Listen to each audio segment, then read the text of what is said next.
نبی اکرم صلی اللہ تعالیٰ علیہ وسلم کی بے ادبی کفر ہے۔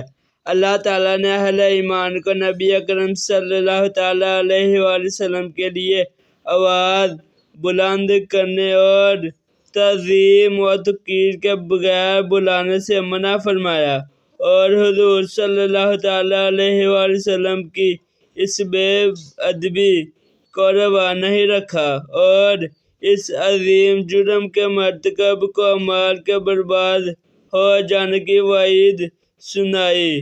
معلوم ہوا کہ بارگاہ رسالت کی بے ادبی اعمال کے ضائع ہو جانے کا سبب ہے، اور تمام علماء کا اس پر اتفاق ہے کہ کفر کے سوا کوئی گناہ اعمال کے ضائع ہونے کا سبب نہیں ہے، اور جو چیز اعمال کے ضیاع کا سبب ہو کفر ہے۔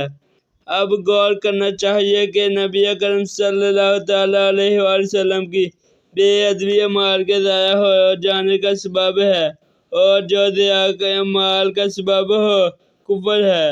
نتیجہ یہ ہوا کہ نبی اکرم صلی اللہ تعالیٰ علیہ وسلم کی بے ادبی کفر ہے۔ یہ بھی پیش نظر رہے کہ حیات ظاہری میں اور وصال کے بعد نبی اکرم صلی اللہ تعالیٰ علیہ وسلم کی شان تعظیم و تکریم کے سلسلے میں یکساں ہے۔